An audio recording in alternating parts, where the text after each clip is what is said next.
for Ultra Mobile. You can look it up online. It's ultra.me or ultramobile.com. You don't need anybody's ID card to get a number for them. You do not. You do not. All my business needs from you. You can give us your name. You can tell me your name is Bubruja. It's fine. And then the zip code, just to give you the number that is associated to your state or your city. And we can give you a SIM card. I don't need you. We don't need your ID card. Because these people have found ways to be able to control these systems such that they don't need people to go through this kind of myopic way of doing things to get things done right. I'm saying, the trick in all of this thing is that, what is the minister talking about? The minister is saying that we want people to register all of this stuff so that when we need this information, we don't go to the telcos. It is not done in any country. Zero. In the US, if you're looking for something on somebody's phone number, you go through the company. You have to request to Sprint. You have to request to T-Mobile. You have to request to Verizon to give you the data. Governments don't own that data. And even if you do, you don't even say it anywhere. You do not. We have seen fights between the government and Apple because Apple need to release phones, maybe one mobile phone to the government, and they don't. They don't because of the privacy that they have with the individual. Because mind you, my contract with MTN is personal. It's personal. Unless you are giving me a new contract that has to do with the government of Ghana, you have no business looking at my anything. But unfortunately, we are in a country that has no laws. We are in a country where Supreme Court judges can be moved from one corner of the Accra to another corner of Accra without them saying anything. And now that they are in airport and the planes are flying above them, now they want to scream. We are in a country where people don't think. And so, because we are not thinking, we continue to make the same mistakes over and over and over again. I have MTN number, I have Vodafone number, all of them work. I don't have a contract with Ghana government. I do not. I had a simple contract with MTN. I have a contract with Vodafone. What is my business? What is Ghana government's business with a commercial entity trying to register SIM cards that belong to commercial entities? Ghana government used to have a mobile company called Ghana Telecom. Ghana government sold it. Indeed, Westel at one point was Ghana government entity. Westel became Zain and became Westel, and today, whatever it is called today, I don't know, Tigo Air or whatever. So it is dangerous for us. Unfortunately, you can't even go to court and win anything in Ghana. Otherwise, some intelligent person should be going to court. Otherwise, Ghana government should be giving contract to everybody in Ghana to read and sign that, hey, we want your documentation, we want your this to link with your phone number so that in case you want to go in there and pick any information, we can do it on our own. That is a breach of privacy. People need to be able to, yes, I understand the issues of national security, but that is why you are in government. Yes, I understand that. I understand that you want your eyes and ears to be everywhere. You don't do that by just putting this level of pressure. Now, let me tell you something. Because the country's systems, none of them is communicating. I can tell you for a fact that if I want to register 11 SIMs, I could do it. Because I will finish registering the 9th one with MTN, go to register another 5 with Airtel, go to register another 10 with Vodafone, and they will still not know. They will not know. Even if you use your Ghana card, even if you use your Ghana card, you are saying that you can still go above the 10. I'm saying absolutely. Sena, if you cannot, by now, then when you key in your Ghana card number, it should automatically pop up. I don't know whether you have tried to register. It should automatically pop up and bring all your information. All your details should be there. But it is not happening. We need a solid data bank that we link simple things to. You ask us, oh, by the way, I forgot to mention the SNIT card. I have a SNIT card as well. Why is it that we have a social security card that means nothing in Ghana? Why are we so fixated on Ghana card? And today, Identity card in Ghana, you have to pay for. Identity card, just like your address, is supposed to be given to you by your country. In many cases, free of charge. Ghana governments have to identify you because you are a citizen in Ghana. The same applies to birth cert. By the time you get out of the hospital, Ghana government is supposed to give you a birth cert. Not people to pay for it. Ghana card is supposed to be free. The MPP government and Anado Danko Akufo-Addo is so broke and money hungry that they are charging money for Ghana card. And because you are doing that, you are now forcing everybody, because you want more money, you are forcing everybody to go and pay money to register SIM card. For a commercial entity, that is none of your business. There are more serious things that are under the umbrella of the Ghana government that the Ghana government is not doing anything about or completely useless about. Issues of land.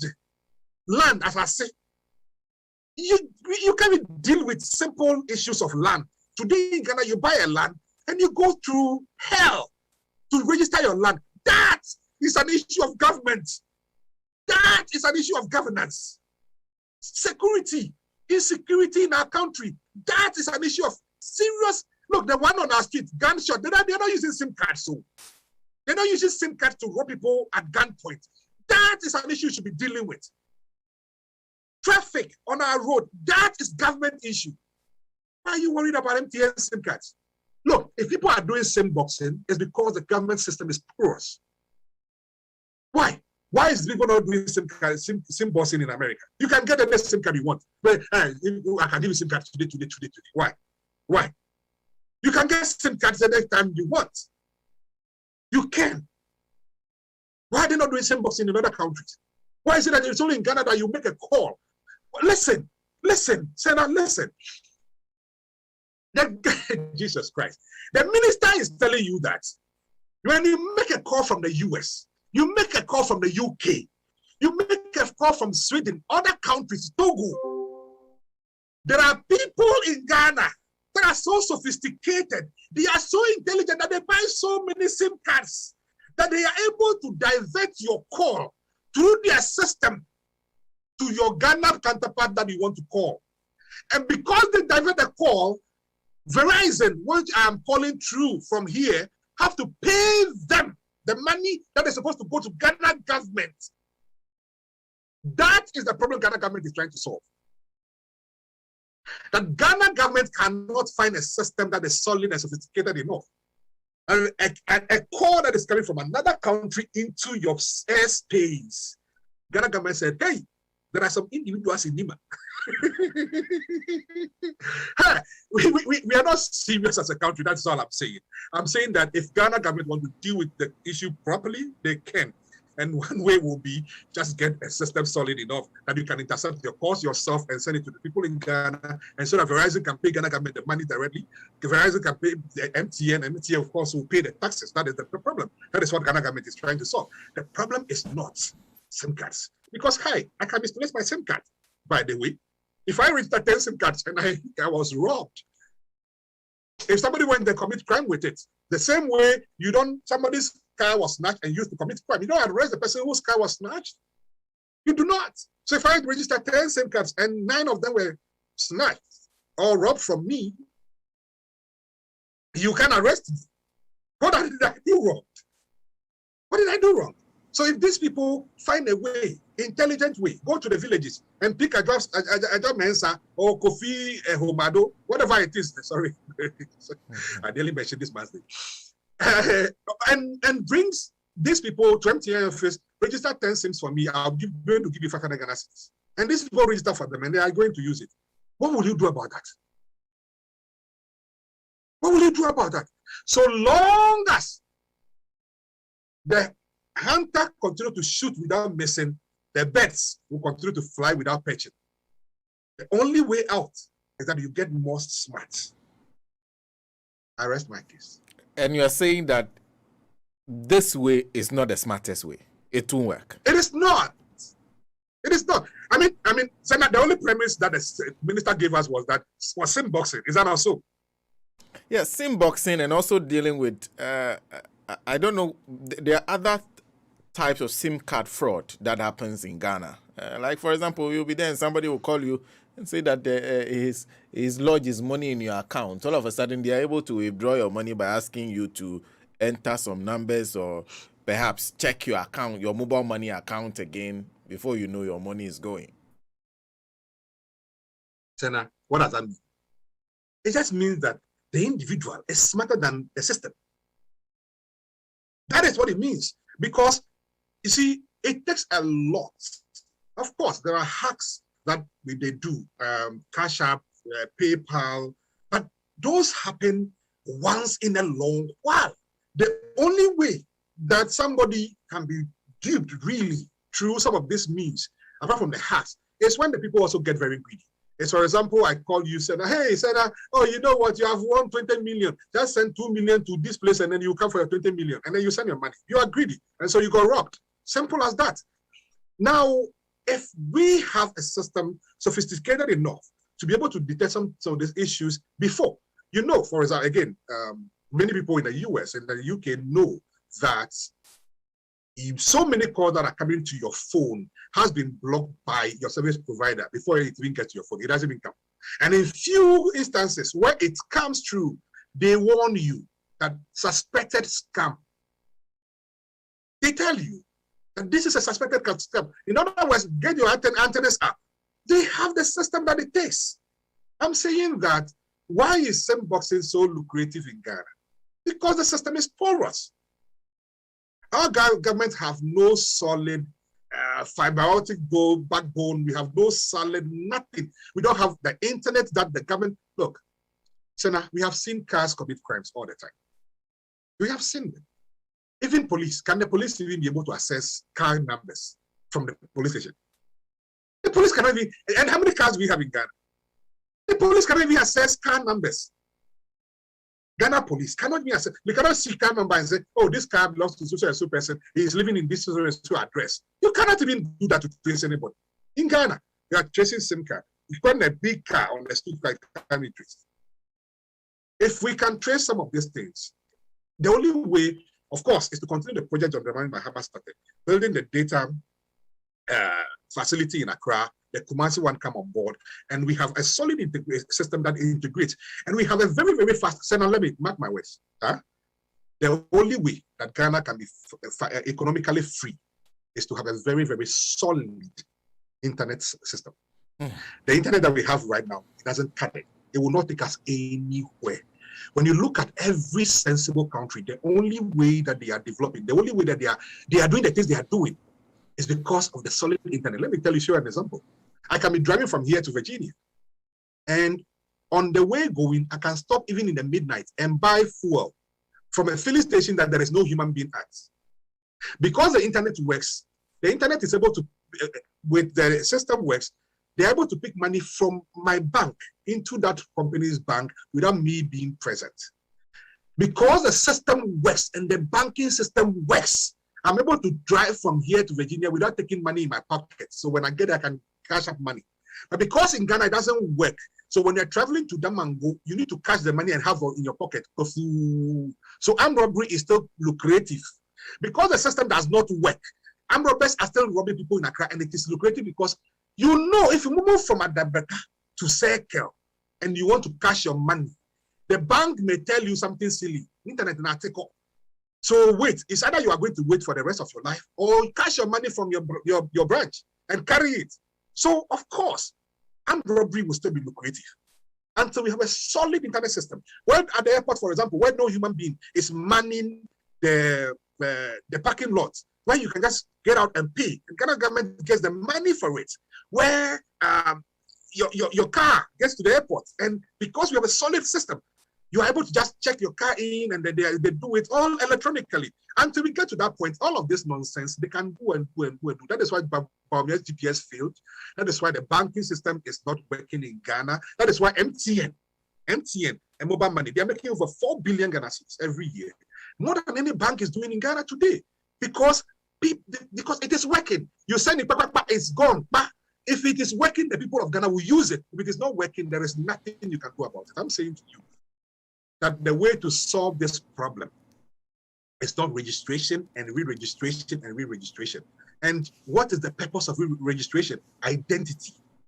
Ghana card, voter ID card, passport, now a health insurance card, Smith card, 6 different cards, and you choose that the only one you are going to use is Ghana card because people should go and buy and pay money, and because your guy is there, he'll make more money. I wish you well. Well, thank you. We'll need it. Let me just do a few of your messages before I go to Conrad. Godwin Carnegie is saying, I just registered my SIM card, but I was told my Ghana card has not been validated. Sani Baba says they have shares on those networks. This one is from Habib, who says, under Ekufuado, the law is Ekufuado, and Ekufuado is the law. If judges should call friends at Jubilee House before the allowances are paid, this is unbelievable. Not Amagana. Misplaced priority and misuse of our scarce resources. What's the use of re-registration of SIM cards? Erica Mate is saying, Sena, this is one of the reasons why Radio Gold is closed, because all other radio stations are trivializing this issue. Others are not even talking about it, but the power station has brought seriousness to this issue. To this matter. Sani Baba says Ghanaians will regret doing this shady SIM card registration. And Harry Anati is saying it's true here in North America. Your phone warns about scam numbers coming to your phone. Kojo Abochi Bukro says the man is speaking to truth. It all boils down to the internet. Conrad, so the suggestion is we are trying to put everything on one card. So what our friend Komla is just complaining about, we will not see, because when you put, they will put the what they call it, SNIT on it, they will put driver's license on it, all will be on one card. That's the Ghana card. Whilst we are getting there, we decided that then let's put our mobile numbers on there. You can get 10 numbers, not more than that. That's a suggestion from the ministry. Great idea. Or not? What are your thoughts? Thank you, Sena. So I think to start with, the whole principle of single identity, it's a laudable principle. Nobody kicks against it.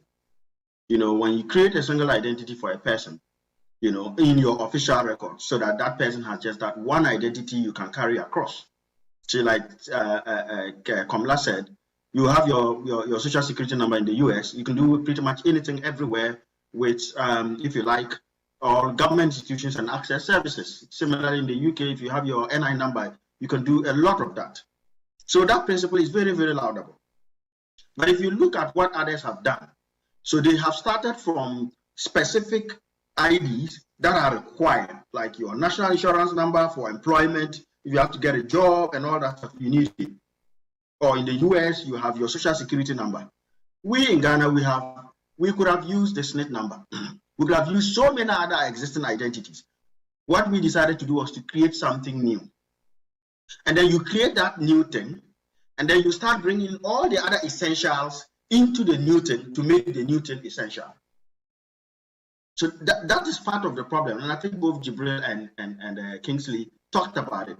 See, if you want to play football, you go to your football pitch and you play it, or you build a football pitch and you play it.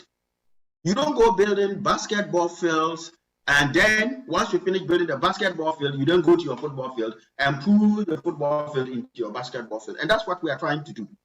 So in terms of the principle of having a single identity for Ghanaians, you know, it is good for revenue mobilization. It means, for example, if you have your tax identity number, which is the same thing that doubles everything that you have, then we can tell when you are paying tax or when you are accessing government services. But then you have to start with the essential, not go create something new. Now, if you go through the history of this Ghana card, I mean, it was created somewhere. We've always agreed we need a new single identity. The question was, did you need to pick one of the existing single identities and try and roll it across the entire population, or do you go and build one new one and try and push the others in? And this is where part of the problem we have is here. You'll notice, just to take a slight digression, earlier this year, a number of banks, and I'm sure it's still the case today, have refused to accept the Ghana card and the voter ID card as evidence for banking.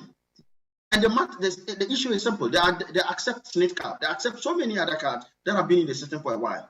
But they refuse to accept the Ghana card because you haven't integrated it sufficiently for them to be able to authenticate it. So you are holding your Ghana card, you go to the bank, they can't use it because the same government that created that Ghana card has not created the base infrastructure needed for key service users to be able to authenticate identities to that database. They don't have it. All they are basically doing in Sena is just printing cards and giving to people and charging us an arm and a leg for that. With their cronies bills to receive 1.2 billion from just printing the cards. The problem is you now have your Ghana card. The authentication platform hasn't been set up. You walk into EcoBank, you present the Ghana card, they try to hit it so that they can authenticate it to the source database in which Ghana card is. Because that authentication mechanism hasn't been built, it doesn't work. You don't just hold the card for the joy of it. You hold it so that you can use to what? Access services. And you access those services when users that need to see that to give people services can authenticate into your database. So all this money we're wasting on forcing people, we should be using it to have laid the full infrastructure. Sena, it's like building a dam, an irrigation dam, and you don't build the canals needed to carry the water to the farms. Those banks are the farms. The water, they can interact with the dam to see if this is genuine or not. What we have done is we've built a massive dam. There are no canals to link it to where the water needs to go. And that's one of the challenges there. But Sena, let me say something. Only last year, the smartest thing in town, and I think a couple of years ago, I mean, over the last couple of years, is being registered with your, a number of ID cards that were national IDs, like passports. When I was last in Ghana, I had to register the same with my passport. What is wrong with the passport? Interestingly, the Ghana card can hold up to 14 cards or different identities on it. So if I registered Ghana card and my passport is in it, right, as one of the valid identities that you have used to create my Ghana card, I have used that passport to register my SIM. Do you need me to come and use the Ghana card to register again? Because if the Ghana card recognizes the passport and in the Ghana card wallet, my passport is already there and that passport is linked to my SIM, it is as simple that, like Jibril said, it's very simple logic. You can run a very simple logic to recognize if a passport has been used to link it in, and you have got a passport, and the SIM is linked to that passport, and your Ghana card is linked to that passport, that becomes your link point. So this exercise of give people 6 months, everybody has to now start rushing to go and try and link their SIM cards to a Ghana card. I think there are two things happening here. First and foremost, in the world, when you're doing identity management, you can allow people to come to it or you can force them. The government is trying to force people to go into Ghana card. And there are a lot of research, even in the case of Ghana, that is showing. So far, Sena, only about 15 million, latest, as of June, it was about 15 million people have taken up the Ghana card. It's now about 70 million out of the 30 million Ghanaians we have. But look at the history of national identity. From when Kufuor started in 2003, Kenneth was the first executive director somewhere around 2008. Started a very massive exercise to register. All the way till when the MPP came back and re-energized themselves, spent $150 million or so on it. So far, we still could not achieve national coverage. We are hitting around 17 million, if you like, 17 or 15 million out of the 30 million. What does that say? From 2003 to date, almost 20 years later, we can't capture a significant portion of our population. But you see, we are wasting money on things that should not be what we should be wasting money. See, all the reasons they give, the root cause of it is not this Ghana card link. What they are forcing to do now is, in 6 months, if you haven't linked your SIM card to the Ghana card, they'll chop you off. You know what's going to happen? As soon as you get to that crisis point, those who don't have Ghana card will now be rushing in, like you said, to pay 250 Ghana cedis, 2.5 million, just to get Ghana card so that they can carry on using their mobile phone. Now, you see, there's something interesting, Sena. When they knew they needed Ghana card, why were they forcing people to previously use other identities? Why couldn't you wait till Ghana card was done before you force people to go and use passport and other identities to register their SIM, and you're not asking them to re-register? But Sena, this is not the first time this is happening in our subcontinent, in West Africa. This issue they are doing is a carbon copy of what Nigeria just did. And sadly, we are copying from Nigeria, we are learning the lessons. Nigeria did the same thing. roll out their national identity. They realized people weren't going for it because people didn't need it. So they forced people, because everyone needs a mobile phone, that you must link your mobile phone to your national identity. You know the deadlines they set? Do you know how many times they postponed it, Sena? 7 good times. 7 times. They set the deadline, they got to it, and then there was panic. Then they have to extend it and extend it. They extended it up to the 7th time. And even with that, they ended up with 54 million subscriptions linked. Sena, you and I know Nigeria's population pushing for 190 million, only 54 million. And we will come to what that is going to do to us. So this is a copy of something Nigeria has done without looking at how it has hit the Nigerian industry. And the telcos have been concerned about this because there are 2 reasons. Now, let me start with what Esla Owusu says are the reasons. I think on the 5th of September, she had a press conference. She was rattling through so many reasons, which I honestly do not believe. It's a good thing, but the reasons given don't stack up. She starts by talking about to reduce fraud and criminal activity. Then she says that it will help the government know the number of valid SIMs in their network. Sena, the public record shows that we have just about 40 million SIM subscribers in Ghana. So we already know that. So how is this going to give us what we already know? So it's just a nuisance to the telcos. And we'll come to the specific impact. He says that it will allow the telcos to be able to know the demographics of their customer base. Who tells you that if I link my passport to it and the details are there, the basic biodata, is it not there? Do they not already know? The other IDs that were linked biometric, were they not already there? Then she goes on to say it will help them regulate the industry, which we will come to, because remember they were trying to force these regulators to pipe all their data to them, and the regulators were resistant, particularly MTN. This is a backdoor to forcing them to do that. Then he says that it will allow the regulators to put together new products and services. How does linking your SIM to Ghana card allow MTN to suddenly discover a new service that you need? How?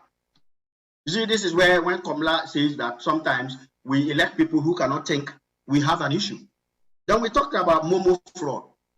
Yes, to some extent, that would help. But guess what? The registration against recognized ID, aka passports and all that stuff, has already taken care of that. I am not convinced that I have registered against passport, which is a superior internationally recognized document. That hasn't stopped SIM fraud. I'm now registering against Ghana card, which we know is subject to a lot of, if you like, fraud. So now, if you want today to get more money and go to the Ghana office, you can create multiple identities for yourself. They will do it for you. We know ourselves very well. So how is that going to reduce Momo fraud? And they talk about it's going to enhance economic growth. Actually, that's a lie. I'll tell you why. Because statistically, when this thing has been done in other African countries, Nigeria has suffered that and they just slowed down quietly. When they hit 54 million, they realized something. See, this is interesting, Sena. In Ghana, we have about 40 million mobile subscribers, right? For a population of 30 million. So far, only 50 million have registered. Now, if you were to take that 40 million subscriber base and then you prorate it to the 30 million population, it means each of us in Ghana has 1.3 phones, if anything like that exists. It means some have 2, some have less than 2. Now, so far, only 15 million roughly have registered as of June. So if you push this policy through, those who don't have that 250 Ghana to go and register, you will be chopping them off after 6 months. If you take that 50 million and prorate it as a base of that 40 million, it means only 90 million subscribers will be left, Sena. So the total mobile subscriber base will drop from 40 million plus, about 40.1 million, down to 90 million, let's even say 20 million. That is, you have cut off about half of the population from using mobile services for Momo, which the government taxes and doesn't realize, for all these CST and increase in data taxes they are collecting. So effectively, they are cutting their own nose to spite their own faces. Because if you have 40 million subscribers and you're even charging 10% on each of them, and let's say they collect 40 billion from those 40 million people, 10% of 40 billion, look at about 4 billion. If suddenly through this reckless policy that is being rushed through, you slash it down to 20 million, you'll be down to 2 billion in revenue. So how is that going to help you? You are spending money without thinking about the impact on the economy. You are going to have these telcos, suddenly their subscriber base will shrink based on what I have said. Because to be honest with you, I'm not going to go and pay $250 just to get a phone, right? A SIM. You might, if I had 2, I'll probably slash to 1. And the impact is because you now have 1, we're only topping up 1, and you are 50% down in terms of your contribution to the economy through the telcos. And we know the service industry accounts for over 54% of our Ghanaian economy. And this is a policy that is going to what? Take an economic wrecking ball to the revenue base and the subscriber base of these telcos, who pay a lot of taxes, by the way. So has this thing been thought through? Why 6 months? See, if you want policies like this to be enduring, if you want to build institutions, you build it in the long term. Why 6 months? What you should have done is found a way to get people to have the Ghana card first before you start thinking of saying you must now link it here or I will chop you off. So if you look at it, the reasons for it are economically illiterate. They are not well thought through. They are going to impact the telcos. They are going to inconvenience Ghanaians because now it's going to create a black market for Ghana card. The connection men, the Goro boys, they will now come at Ghana card. If you say 250, they say bring 200, I'll get you a card. And the people who will benefit will be the cabal and the National Identification Authority. And we all already know that they don't even have, in fact, when they announced this policy, they now said they are going to roll out more centers for national identification. So they open more offices at the regional and district level. Hello, you should have done that first. Made it easy for Ghanaians to get the card. Same day, Jena Hodge. Once you have done that, then you can then do this linking thing. So that if I don't want to be inconvenienced, I walk straight there, I get it straight away, I link and I move on. Now you know you have created a shortage of centers. Some of the centers you go there is nobody. They themselves apologize time and time again for the lapses they have. Now you have said people should pay 250 if you want a fast track one. This is fleecing Ghanaians at the time that the price of KK has doubled and the size has shrinked. At the time that fuel prices have gone up again only last week. At the time there's a lot of economic hardship. You are now forcing Ghanaians to go ahead and have to pay for this inconvenience. As for the issue around cybersecurity, Sena, let me be honest here, and most researchers in Ghana have been clear on this. The greatest threat to cybersecurity in Ghana is the government, particularly this reckless MPP government. And I'll tell you why. Sena, you go and register your details. It's supposed to be the secure database. These Goro boys at Flagstaff House and the connection men in government will then exploit it for their selfish ends. I'm not making a baseless charge. Let's just go back 6 months ago. Last year, around about this time, September, many Ghanaians woke up the next morning to see text messages coming, saying, 4 more for Nana. NDC hasn't done this. We have done this, good for us. Did they get your details through the legitimate means? Is that not cyber fraud? I know there's one person who complained, and it's serially documented. They called MTN and they complained, how did these guys get my number? And MTN said to them, oh, you get them your details through Ghana card. So if government has already got your details, we are not responsible for it. So how do you tell me, see, now linking everything back to a single point Ghana card, they have all that Ghana card data. They are the same people feeding this to all those criminals. We know how many armed robbers have been arrested that have got links to Flagstaff House. We know how many crooks are linked to Flagstaff House. We have a political class in government that are pure thieves and will do anything.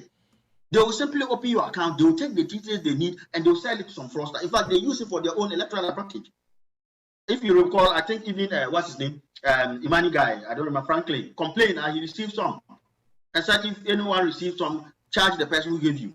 Now, how was that an investment in telling us what they will do with our data? The little phone numbers we gave you, you started using it for your own selfish end. Was that a matter of national interest? So if you look at this whole thing, it is a good policy copied from elsewhere wrongly. It is a good policy that has been rushed. And I am not convinced that these guys have the intention to actually link everything up. All they are doing is just creating more work for themselves, paying themselves more money because they give all those contracts to themselves. So I am not convinced about this. Look, if you want to improve cybersecurity in Ghana, awareness is one of the key things. This money they are wasting, this money they are forcing us to pay 250 to get Jena Hodge Ghana card to link. They could have embarked on a massive campaign in Ghana on cyber awareness, telling people if you receive a message from a number you don't recognize, ignore it. If somebody calls you and says, I mistakenly sent money to your account, return to me, ignore it. If you see any such fraud, report to this hotline, report to the telco. That is the best way to ensure our cybersecurity.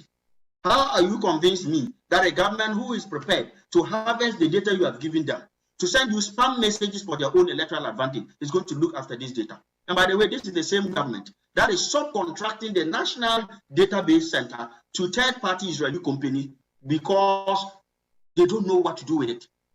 JM put that center down.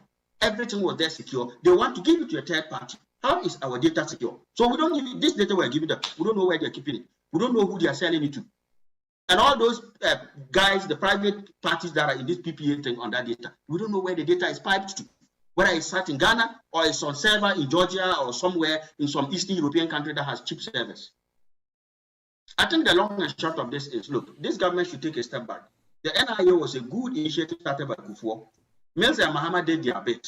They've come to continue. They are rushing it at breakneck speed to make money without thinking about the consequences. Because come tomorrow, a time will come, if you mess up and mess people's data and use it against them, when you request that data in future, they will refuse.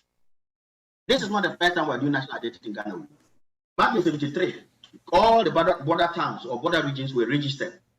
Halfway through, it was stopped because of financial issues. The PNDC also tried it. The problem you have is, see, this doesn't bring immediate money to the table. So you have to hasten with caution. You have to take your time and do it so that you get the confidence of the people, not rush it through for your own parochial advantage and to the detriment of the people. So, Sena, I think this is a good policy. Okay. They are giving wrong reasons for implementing it. They are going about it the wrong way, and they are messing us up. Thank you. Thank you. Thank you very much. I think that's clear enough. So all my three panelists are not convinced with the things they are hearing. Jibril, I'm guessing you're still on. I've been told that you may not stay with us throughout. But do you have anything else you would like to contribute from what has been said? Because everybody is saying, well, not a bad idea. I think you should try to put your database in order first before you try something like this. And of course, whilst you are registering your for NIA card, a lot of the time they ask you for the numbers you use, your phone number.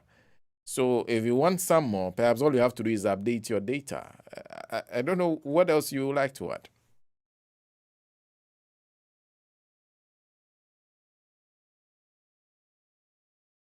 Yeah, I think that everything has been, discussed and dissected appropriately by Kingsley and Conrad.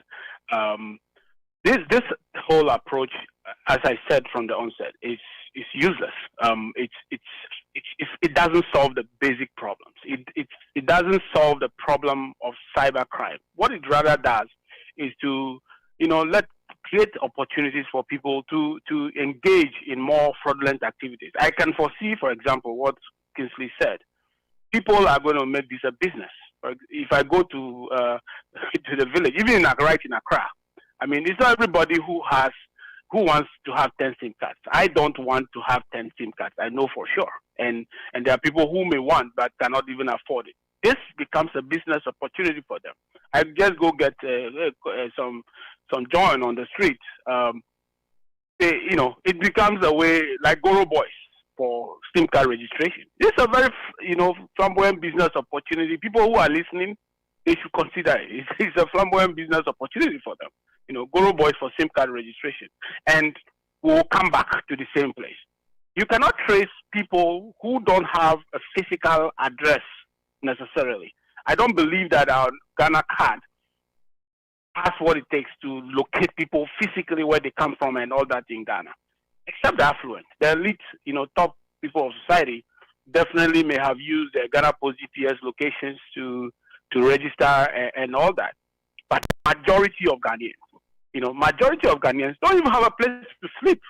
People are sleeping in the kiosk. I was in Ghana a few weeks back, and on the Spinters Road around the Mande Junction motorway there, which used to be a habitat for people, several kiosks and all that. They broke all of them down. I assume those people actually had Ghana cards registered in their names. They are no longer there. So how are you going to be able to trace those people to a physical address? The fundamental problem of identity management is to put things in place where you can physically locate the people and then establish the identity from anywhere within a quick minute. And you need a very good internet backbone for that. You need a well thought of data structures for that. And it's not the economically motivated, reasons such as what they are doing. This government, I've told you several times on this platform, Sena, every single thing they do, just sit down, look at it, and then you see a lining of some economic benefit, some 10%, some money lacing the pocket of some contractor or subcontractor somewhere. That is all this is about. And so, I mean, re-echoing Kingsley's point, I wish Ghanaians very well, all of us very well, and I foresee this, being extended maybe more than 7 times like the Nigerians did, or even more than that, and yet there will still be cybercrime. 10 years from now, 20 years from now, some people will come back and say, well, let's re-register our SIM cards, like how we've been registering for voter cards every 84 years in Ghana. People just don't think. It's very unfortunate. Sena, since before Gabriel leave us, and let me just read something. Maybe you can go. I don't want to comment on this one. Let me read it, and you can go to him for comment. So after I just want to read something to you, and then just take your time, think through it very carefully.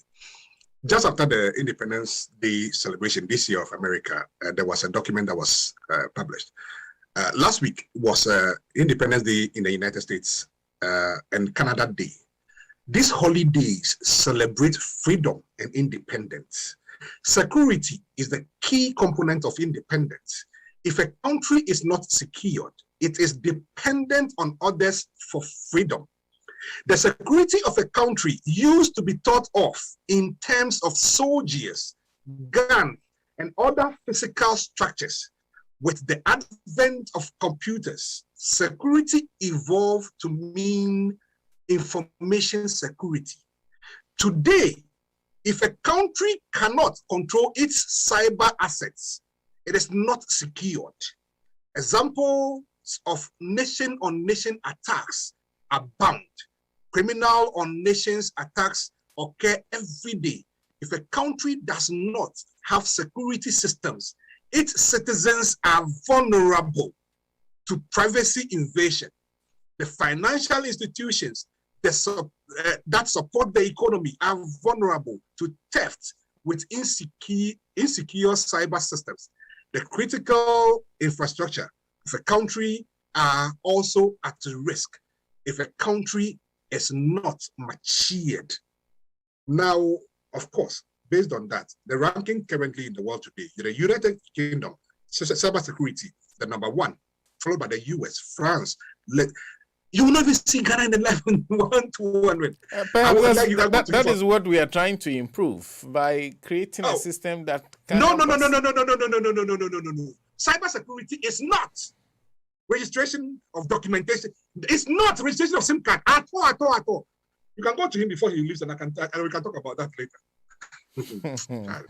Well, I think there'll be a lot of time to continue with this conversation because we have up to 6 months. At some point in time, I guess we'll be going back to evaluate what has happened so far. But Jibril, I'll come back to you on the very first topic. You want to comment on what Kingsley read? Okay, go ahead. No. I wanted to comment briefly about the Ejura thing before I leave. Okay. I just wanted to say a few things before. Okay, I'll come to you shortly. Let me say, if you're watching us via Facebook, please, when you join us, like the page and share it. Like the page and then you share the page. It's very, very important for us. Everybody watching us, like the page and share the page. And if you're watching us via YouTube, our YouTube channel, in case you want to join us, YouTube channel is Radio Gold Live TV. Radio Gold Live TV. When you get there, like the page and comment. Like the page and comment, and I'll read your comments. I've seen a comment from, is it Hadjav Jiba? Let me say, Abraham Mensah is saying a good afternoon to us. Godwin Kaleji says, if after 2 years I had my card, but today I'm told the card is not validated, what does it mean? This is bogus. Abbas Abdul Wahabu says this government likes to use his own people to make money. That's all. Kofi Asama, this is another way of scamming the citizens of Ghana. The MPP led by Akufo-Addo government use this petty reason to rob the people. And Nina says, I just do not understand this SIM card registration wahala. Always the mother serpent majoring on the minor. And let me end with Justice Kponyo, who says SIM registration is going to be another waste of time for Ghanaians and another attempt to tax Ghanaians of mobile money services. So, Jibril, your comment on the report that has been released, the report was submitted to the Minister for Interior about a month ago. We are now seeing the report for the very first time, and having read through it, does it meet your expectations, the recommendations that have been made, the findings? There have been issues raised with it. What do you make of it? Yeah, so if I were to start with, to mark this report, I will probably give it a 2 over 10.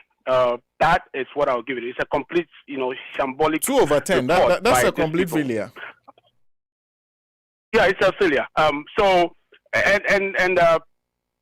want to start by, you probably have heard about the bird and the agama lizard analogy, where a student went to an examination, prepared a lot to write about agama lizard, biology or Greek science examination, prepared so much ready to write about agama lizard. And the question that came was to write about the bird, and all that. And the guy, was so confused that he started writing. A bird is an animal that flies and perches on trees, and when he's hungry, sometimes he sees an agama lizard on the floor, and it flies and catches the lizard.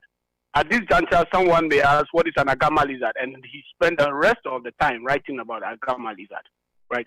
That can be likened to the outcome of this committee's work. Why do I say so? Look at page 2 of the report, the terms of reference for the committee. And here too, I'm going to indicate that the government or the power authority that constituted this committee had a very cunning intent in mind to obfuscate the real issues, right? So the terms of reference, there are 3. One is conduct a public inquiry into the circumstances that led to the unfortunate occurrences at Ejura on Tuesday 29th.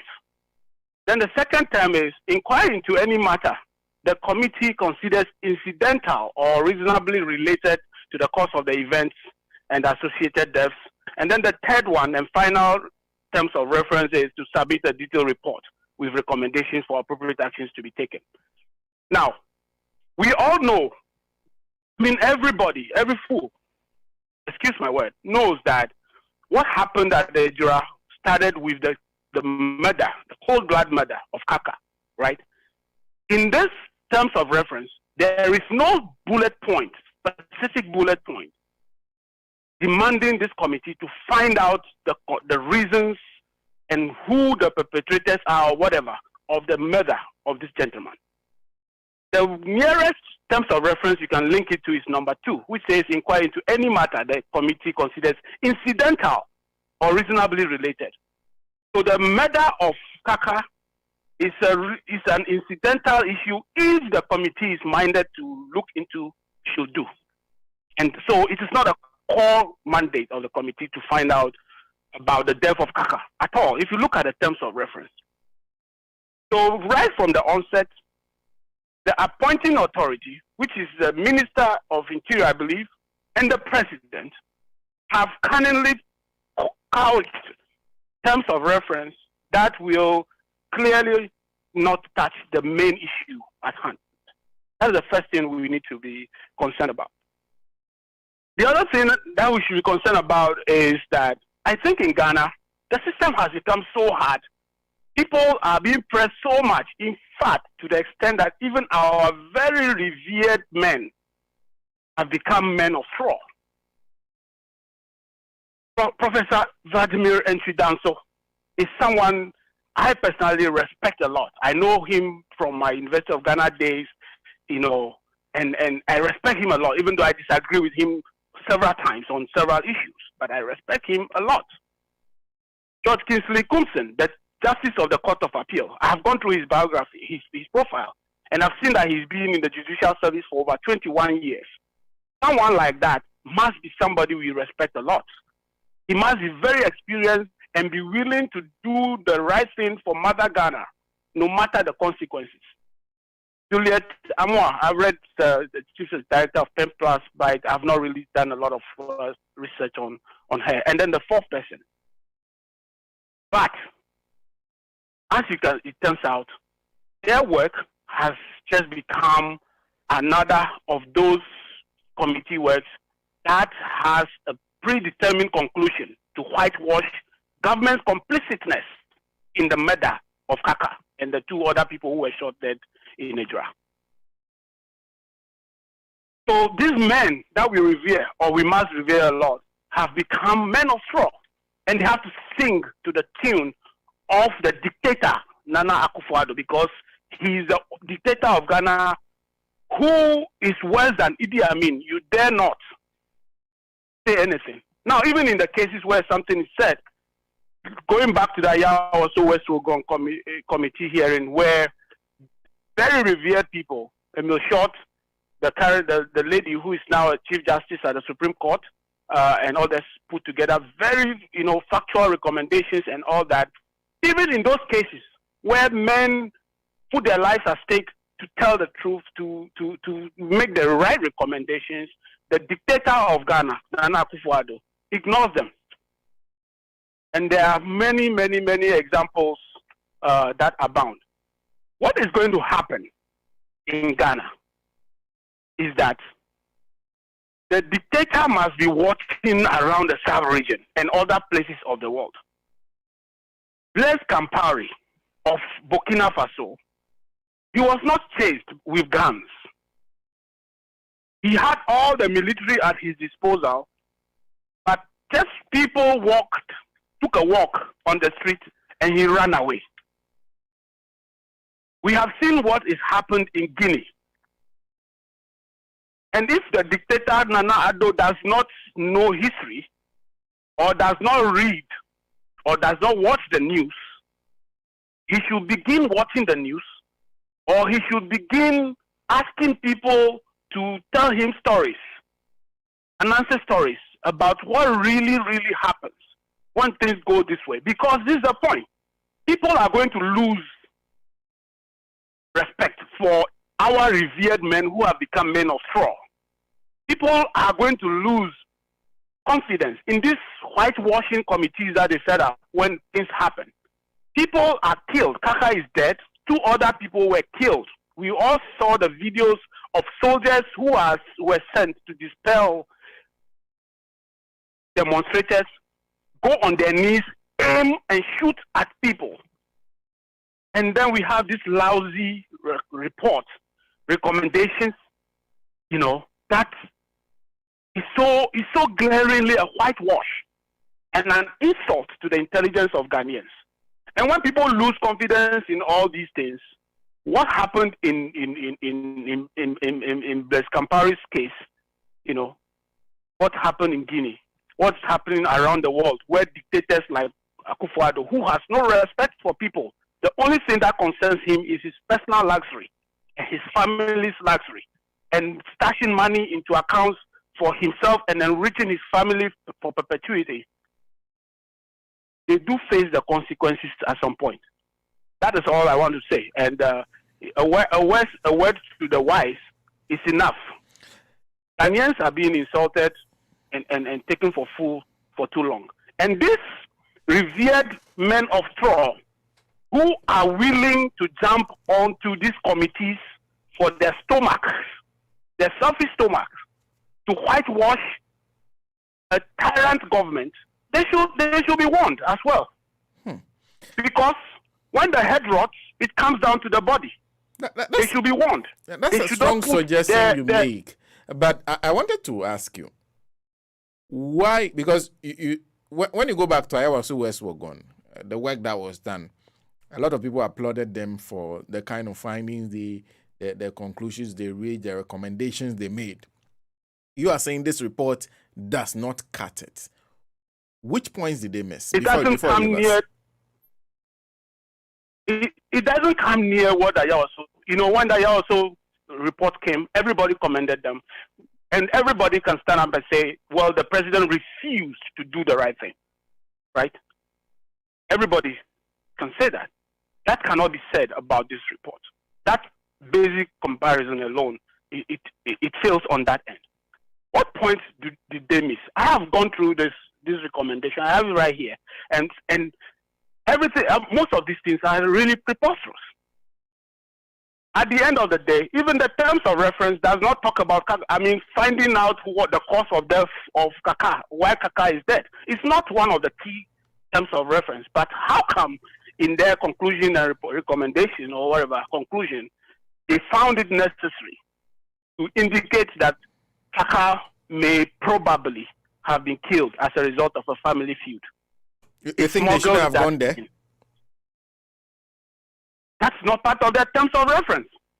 And that's why I tried to say from the beginning, the appointing authority intentionally did not add that bullet point as a term of reference because they don't want it to be done. And because this committee seems to be a whitewash committee, they had to find a way to push that in somewhere. This reminds me of the defunct special prosecutor, when we're talking about something in the past, you had to manage to smuggle a sentence about Mahama into the summary at some point. These men should realize that they owe Ghana and they owe us their integrity, their respect. So no matter what the consequences are, when they are drafted into these whitewashing committees, they should either decline or when they accept to do the job, they should do a proper job and stop giving away the little integrity they have struggled several years to build for themselves. Jibril, thank you. I'm not sure. Jibril will not stay with us for the rest of the program, so we may be losing him. But let me jump to, let me go to Conrad before I go to Kingsley on this one. Conrad, your thoughts on the report you have seen clearly doesn't cut it for Jibril Agbesi Amenu. Are there any good points in there for you? Thank you, Sena. I think Jibril has done a really good job of dissecting that report. The question you ask is, are there any good things that have come out of it? I'm struggling to find one, and I tell you why. I agree with General Mosquito when he says this was a complete waste of taxpayers' resources. Why? When this thing happened, the ordinary Ghanaian on the street was very clear. We saw Kaka on Facebook. We know him very well. Yes, he's a former MPP activist, but he was advocating for what? Fix the country. We heard him being threatened. He was threatened and he reported to the police, and the police treated him like the criminal. Ironically, the victim was treated like the criminal. He was murdered on that morning. We heard reports that it was 2 men who killed him. The wife confirmed that the person arrested, because the police swiftly, ironically, went and arrested his brother, 1 man. Meanwhile, eyewitness reports said there were 2 men. Incidentally, one of the ladies whose testimony was relied on, to which the wife and family said was inaccurate, that same lady who this committee seems to be banking all their hopes on said she saw 2 people kill the Kaka, and then turned around and said, oh, but it was Kaka's brother. How does 1 person become 2 people? That's the first problematic thing.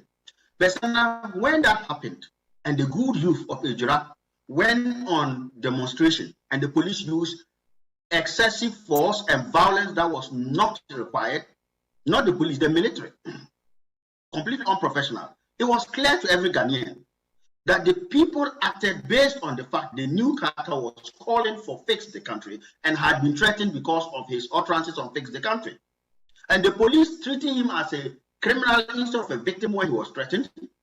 And suddenly the police turning around and making it look like it was a result of a family feud that he was killed.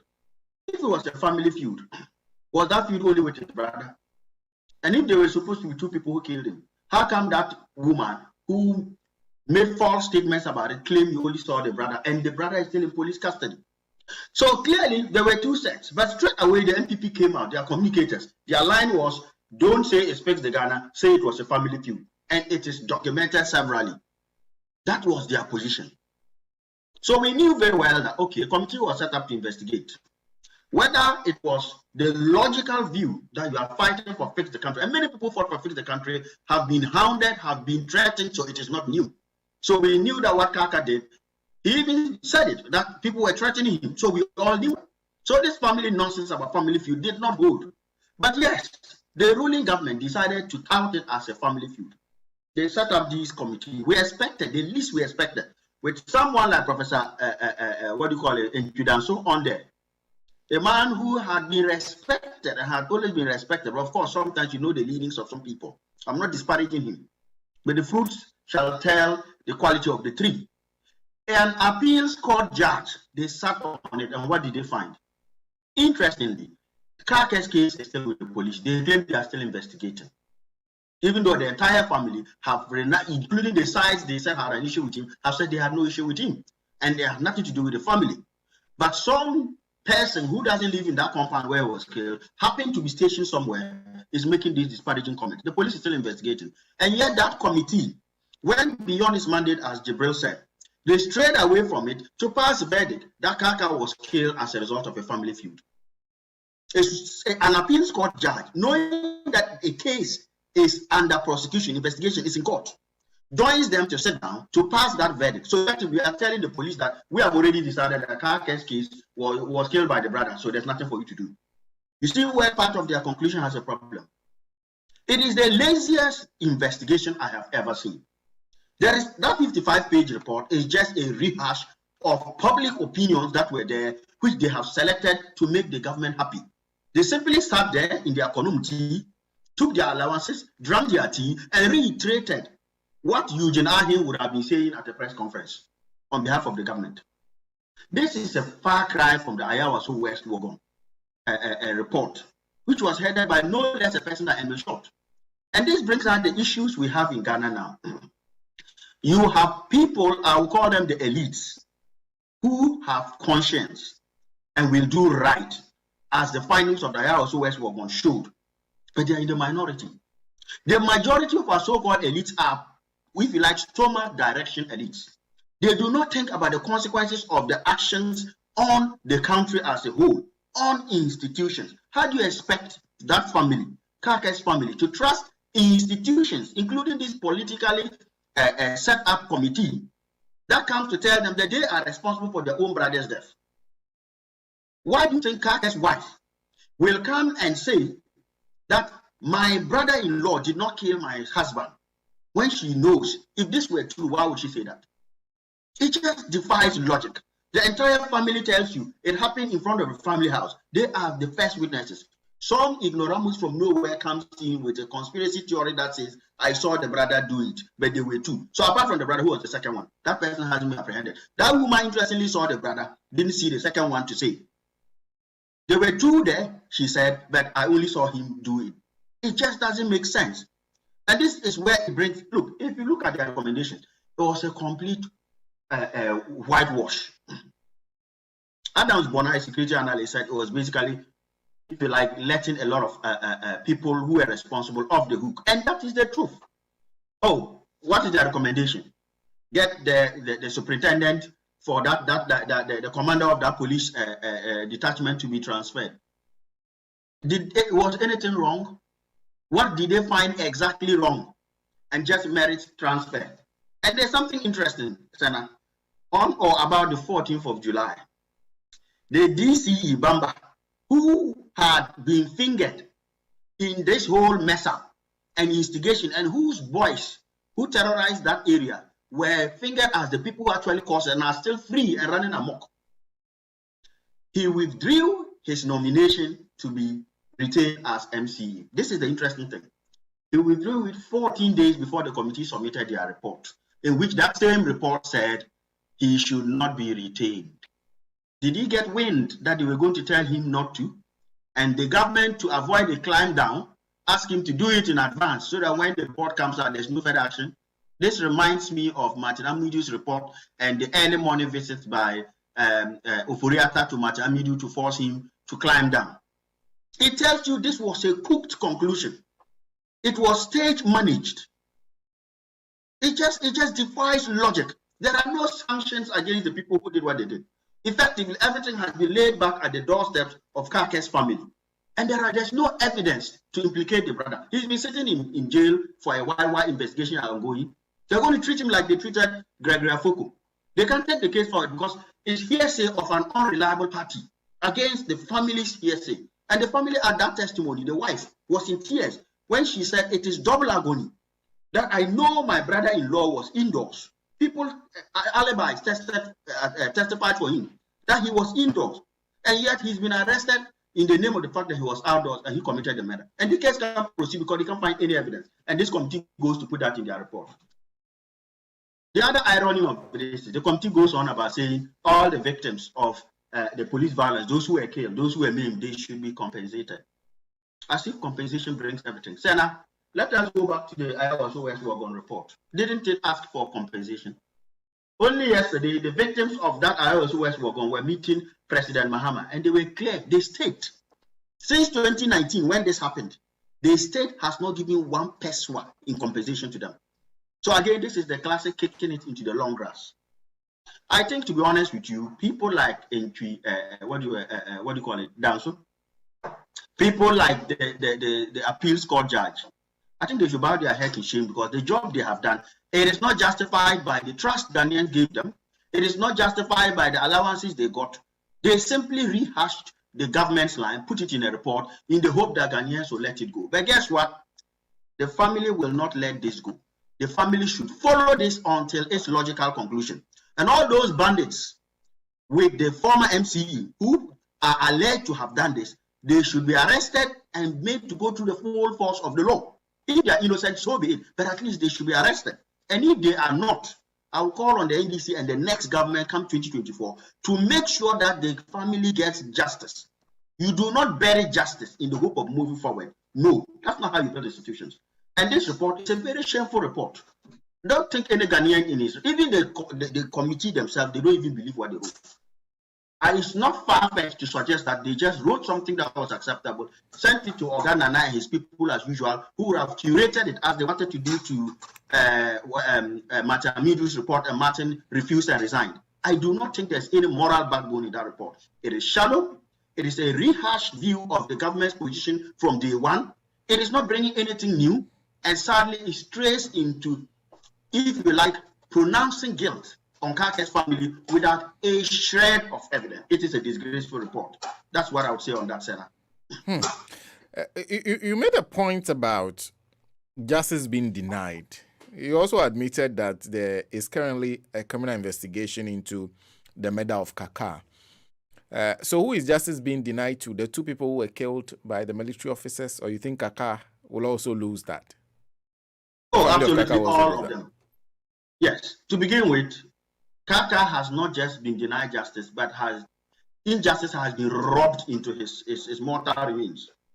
Because what apparently did not happen is what this committee claims has happened. His family is now being hounded as being guilty because the man died out of a family feud, for which there is no evidence.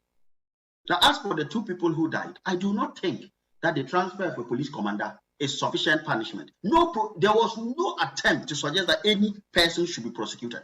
Those military men we saw who deliberately knelt down and took aim, not firing into the air, took aim at civilians. There has been no suggestion whatsoever that they should be punished.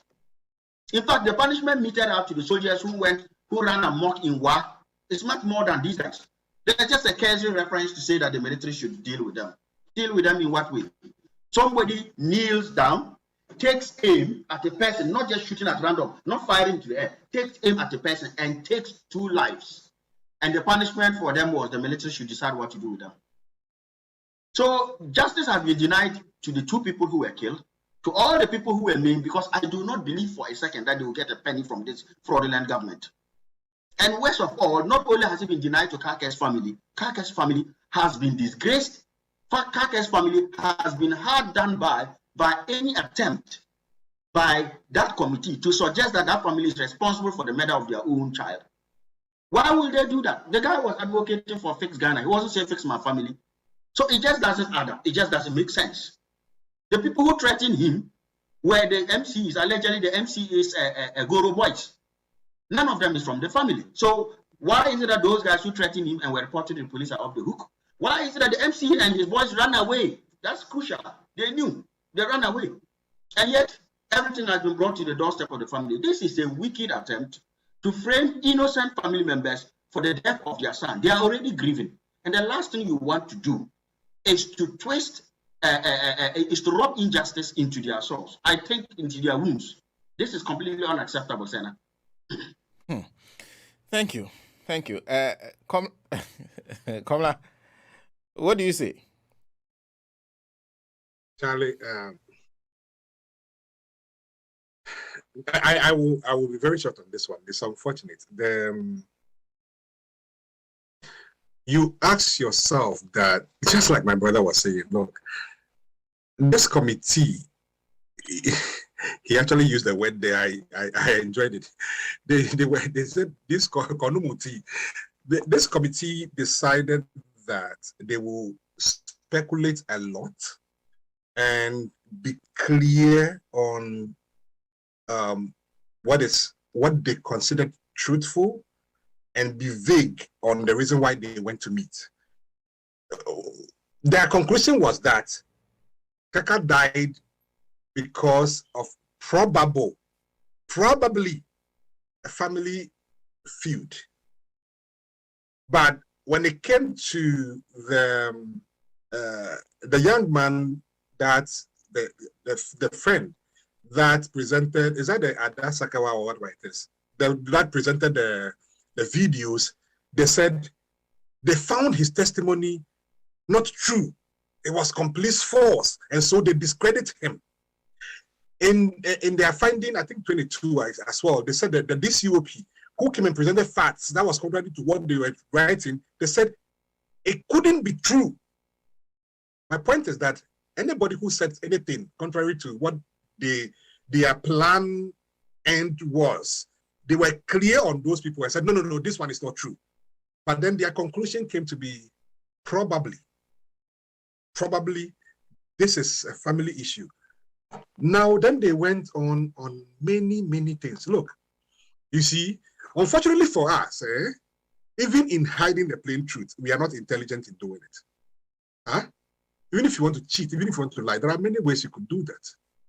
For example, how many times do you look, the Muslim prayer, the call to prayer in the morning for somebody to be doing ablution, it's almost a community thing that we are almost always awake at the same time. At what point did the co-tenant wake up? The committee did not bother to ask. What if she said that she was outside by 2 a.m.?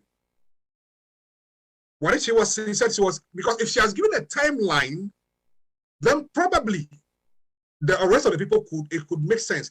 Now, she was the one who went at all of these doors and knocked all of these doors. She was the only one that was awake doing ablution in a community of Muslims. She was the only human being awake. Huh? I'm stressing on that. I'm saying that she was the only human being awake. And of course, she knocked at everybody's door, so everybody collaborated her story.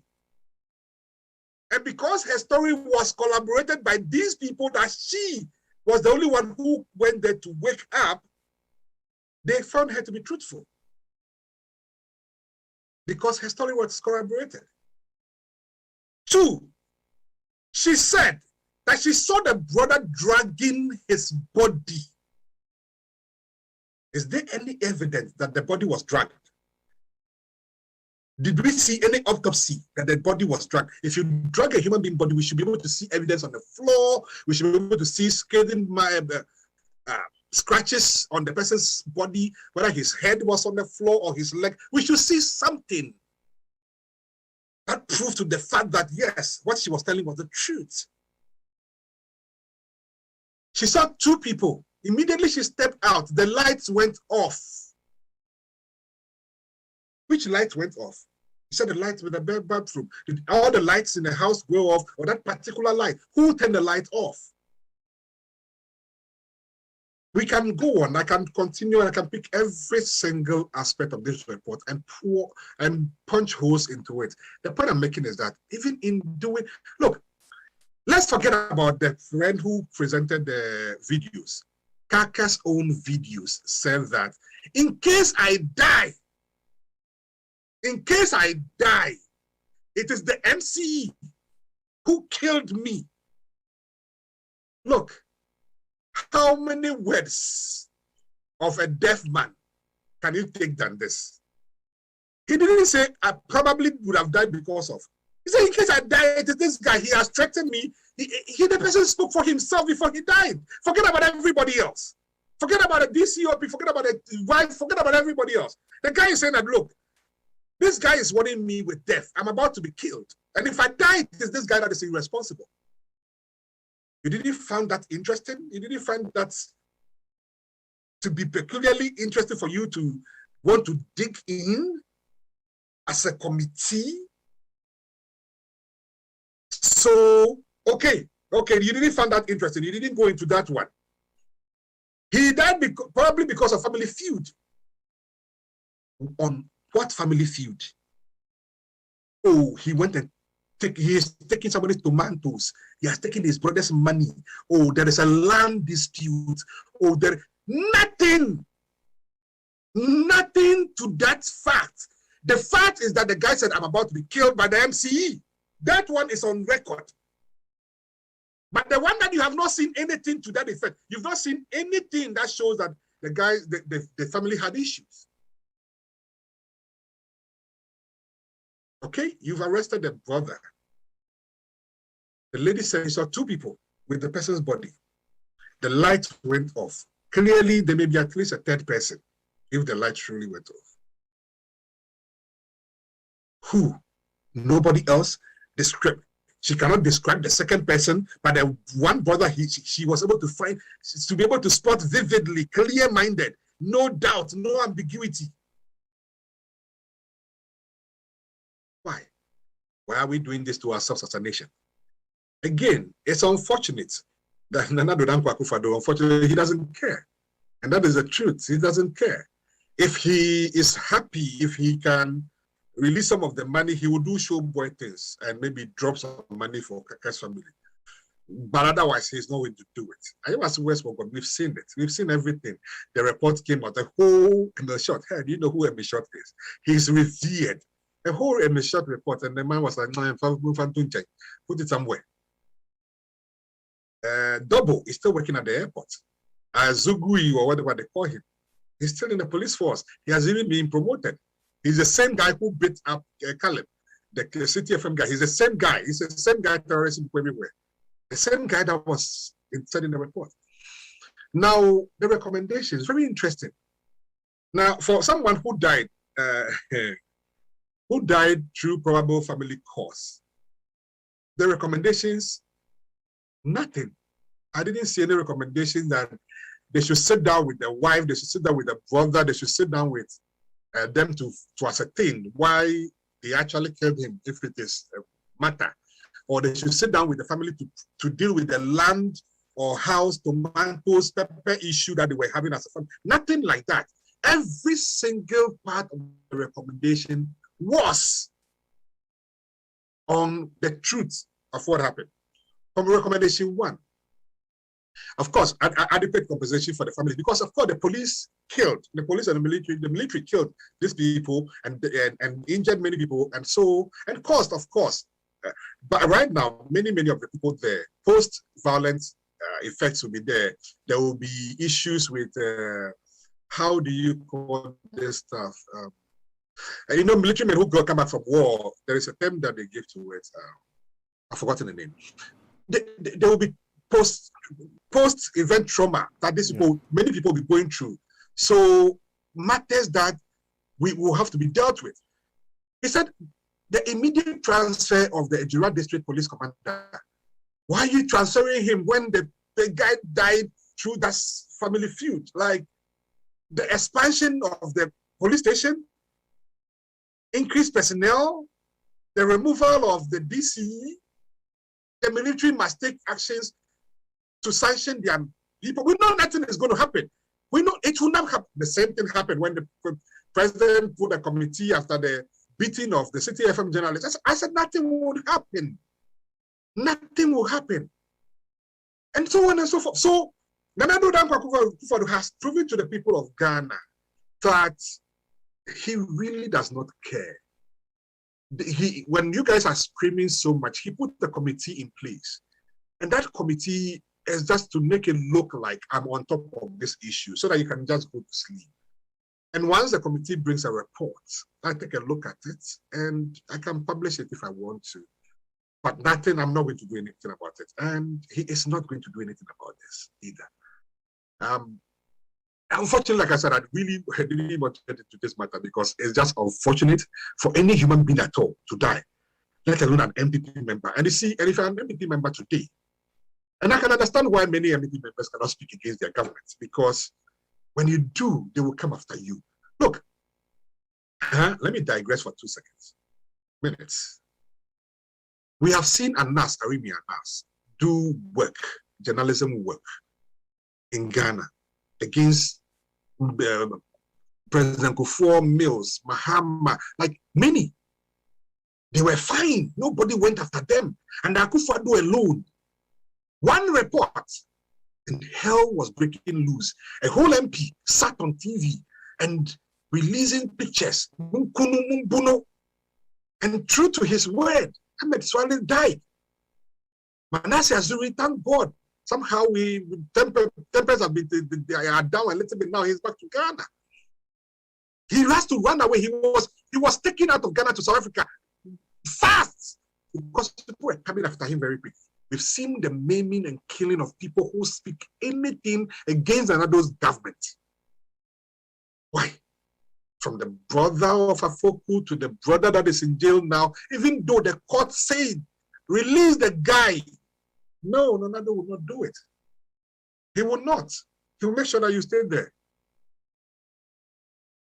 So an MPP member spoke against things that were happening and was just asking for development for his people and for his people, Ghanaians. And that was just too much for Nonado and his government to handle. That was too much for the DC to handle. Mind you, a DC that was in line for renomination. The guy was speaking against him. That the development is not coming to Ejura. For my people, we are underdeveloped. We need help. Just because of that, he loses his life just like that. And the committee sits down and finds absolutely nothing wrong with the action of the police, action of the military. Find even the few instances where truth was spoken, the committee was quick to brush it aside. And the so-called truth that the committee accepts, we have no facts on. Absolutely no facts, no timelines for us to think. Does it even make sense for somebody to be up at 2 a.m. doing ablution? Okay, you said 5 a.m. 5 a.m. How about you, the wife? Were you not up by 5 a.m.? Oh yeah, I was up. How come I didn't hear anything? There is no way, absolutely no way that this lady alone will be the one to wake everybody up in the house. No way. For a Muslim community, no way. No way. But Kingsley, I know committing the same error you're accusing the DC, the committee of, that they have jump into this conclusion without any evidence, because you were just asking for further evidence of how they came to probably killed through a family feud, and then you are also talking about the DC and the links without any concrete evidence that yes, perhaps he may have been threatened, but there's no evidence that the DC or any of those people knew about his death. No. I am not saying that the DC killed him. I'm saying that there is probable cause. There is a difference between probable cause and probable cause of death, which is the guy's own video. And there is nothing more damning than that. If somebody dies in the United States and the person clearly said in a video or in an audio that this so-called person is going to kill me, hey, it will take a miracle. You have to prove far beyond reasonable doubt that you are not the one. For somebody to, it's not reason to predict somebody to death, let alone your own. And then you say that this person is the one who is going to kill me, and the person is still in office. Like it wasn't that it was after the guy has left office. No. You say this person is going to kill you, and within the same period, and this person you are dead. Of course, you are the first prime suspect. You are the prime suspect. I'm not speculating. I'm not saying that DC killed him. I'm just saying that the committee should have dig a little bit deeper. What does it take seize his mobile phone, go to his house, look at his laptops, look at his communications, look at the people who are speculated, the first two guys that you arrested. See if there is any communication between them. And look at the communication between his aides, his officers, and any of these people. Look, no matter how much you try to cover evidence, there is always evidence abundantly available for any intelligent law enforcement to be able to find. Give me those documents. I will point to you who killed Kaka. There definitely is a communication. There is. Everybody in the DC sector, and again, they can delete all their emails, they can delete everything. Of course, everything can be restored. Everything can be restored. And so there definitely has to be evidence where they spoke, they met, there is. Now, without doing any of that, on the person that the guy himself said that he's about to kill me, jumping into a conclusion of a girl that you cannot give us any timeline for. You cannot give us any evidence to what she's saying, apart from the fact that, yeah, I know the Benyaneme. And so because the people said, I know the Benyaneme, yes, they just collaborated her story. They collaborated her story. Because, yes, she woke them up. Okay. We'll have to move on to the very next issue. We're trying to play a video that puts it into context. Because, of course, the Jubilee House actually held a press conference. At the press conference, the Director of Communications at the Jubilee House decided to talk about this whole issue, the issue of the renting of private luxurious jets, as described by President, I said, my good friend Samuel Okudzeto Ablakwa, on a couple of occasions. He has been following what the president's travels and have been raising these issues about the amounts of monies we are spending on the president's travels. We are not even hearing that. They are saying the president can't even stretch his leg when he is in our presidential jet. People are saying Georgia can stretch his leg. How can Nana Akufo-Addo stretch his legs? There are several aspects of discussion that are coming up. But then the Director of Communications at the presidency, nobody knows what his intentions were, decided to let this, to tell us this. Please go ahead. The president's trips abroad have raised eyebrows after accusations from long-term MP Samuel Okudzeto Ablakwa that the president flies luxurious private jets in his travels. The NDC MP claims that Ghanaian taxpayer pays $14,000 an hour when the president travels in these luxurious aircraft. In a recent post on Facebook, Mr. Ablakwa alleged that President Akufo-Addo hired a Boeing LXD-IO private jet operated by Global Jet Luxembourg. Though the Jubilee House will not confirm or deny if the president travels on high jets for his trips outside the country, Director of Communications of the Presidency, Eugene says government, through the Minister of Defense, Dominic Nitilo, has begun processes to buy a new presidential jet for the country. You would recollect that when the government of President John Ejura Kufuor left office in 2008, it had procured 2 jets, the current Falcon, and then a bigger Embraer, if I'm not mistaken.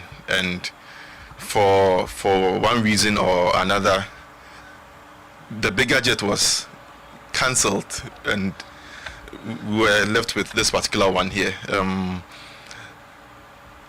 don't know what I mean. Obviously, it would have made much more economic sense to keep the bigger one, because obviously when that happens, when you're traveling with your delegation, and as you know, you don't have to send media people ahead of time. All of you can just go at a go, saves cost and everything. But well, it has happened, and you collect that the Minister for Defense has made it clear that government has decided to buy a bigger jet to save us from all these troubles. I wouldn't want to go into details. I'm sure when the Minister for Defense has the opportunity to give further information as to what government is doing with respect to that, I'm sure he'll do that. But I know for a fact that, yes, as he has rightly indicated, government is already in the process of acquiring a bigger jet for use. Well, so that is the Director of Communications at the presidency, Eugene Ahin. So he says that they are trying to buy a bigger jet. They said the president cannot stretch his legs. That was the part that got to me. Of all the things that they have been saying, that particular part got to me. Anyway, but gentlemen, You have to be very brief because we had 554. It's a matter that we discuss over and over again. So, what do you make of? Let me start with you, Conrad, once again. 5 minutes. What do you make of what this whole issue of the probable procurement of a new presidential jet? Thank you, Sena. I think to start from that joke that Eugene cracked publicly and shamelessly at that the president cannot stretch his legs. I think that this betrays a fundamental... Actually, I understand that it was Gideon Buako who said that. He didn't say Gideon Buako. Yes. Dr. Gideon Buako. I think that it betrays a fundamental misunderstanding of even air travel. Even business, if you are in business class, you get a place where in your own body you can lie and stretch. If any of them has traveled on any reputable airline business class, they can testify to that, not even talk of first class.